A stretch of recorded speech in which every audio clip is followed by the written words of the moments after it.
त्यांना घडवायला आपण कुठेतरी कमी पडताय, लक्षात घ्या. म्हणून राजश्री छत्रपती शाहू महाराजांनी स्थापना केली आणि त्याच्यावर एक पाठी लावली. संस्कार महत्वाचे. तुमचा टेक्सटाईल इंजिनियर असू दे, सॉफ्टवेअर इंजिनियर असू दे, डॉक्टर असू दे, वकील असू दे, तुकाराम सरांनी दोघांनी दिलेले आहे. दोघांनीही काळ्या लांगा घातलेले आहेत. एक भोला पंजाब, संपूर्ण हिंदुस्थानचा मिडल ईस्ट पैलवाना, तर दुसरा महाराष्ट्राचा आणि पुण्याला सराव करणारा गाव आहे त्याचं राक्षेवाडी आणि नाव आहे शिवराज राक्षे. दोघांच्या तब्येत्या बघायत कशा आहेत. म्हणून तमाम आडनावर कुस्ती शौकीन यांना मी विनंती करतो, केवळ टाइमपास म्हणून बघू नका, केवळ करमणूक म्हणून बघू नका. जाता जाता या मैदानातलं आणि आमच्या निवेदनातलं काहीतरी घ्या आणि आपल्या बी घरात एखादं तयार करा. कायची गरज आहे. महामैदुनी निसट पायवाट आहे. प्रत्येकाच्या दारात रोगराईचा राक्षस आ वाचून उभा आहे. ते आपल्या दारात आणि घरात जर नको असेल तर आपली मुलं तालमीत पाठवा, विद्याभूषित जरूर करा, पण मनानं आणि मनगटानं मजबूत करा. छत्रपती शिवाजी महाराज मनानं आणि मनगटानं मजबूत होते म्हणून 13व्या वर्षी रोहिणेश्वरी शपथ घेतली आणि 16व्या वर्षी स्वराज्याचं तोरण बांधलं. कोणत्या विद्यापीठात शिवाजी महाराज शिकले होते? त्यांचं नाव आहे जिजाऊ विद्यापीठ, जिजाऊ. त्या जिजाऊनी त्या शिवाजी राजांना घडवलं, मनानं आणि मनगटानं मजबूत केलं.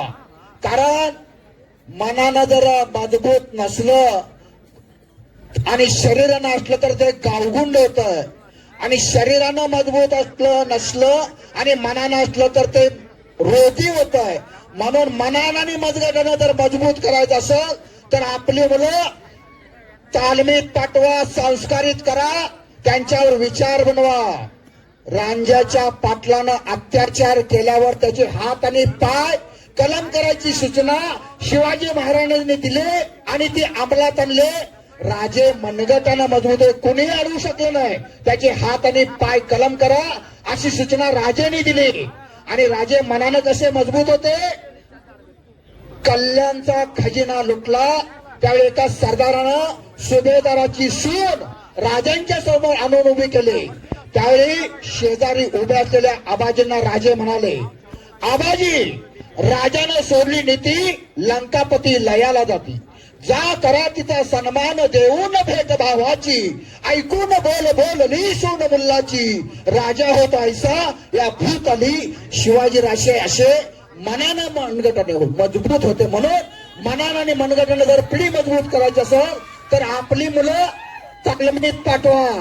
कशासाठी? तर भावी पिढी निरोगी आणि निर्व्यसनी होण्यासाठी. कारण आपण सकाळी उठायचं आणि पैशाच्या मागं लागायचं, पण खरी संपत्ती म्हणजे आपली मुलं बाळ आहेत. त्यांच्यावर लक्ष द्या. ती कुठं जातात, कुठं उठतात, कुठं बसतात, निवेदनाच्या माध्यमातून सांगत असतो. हल्लीची पिढी बिघडाल्या म्हणू नका. पालक मंडळी त्यांना घडवायला आपण कुठेतरी कमी पडताय, लक्षात घ्या.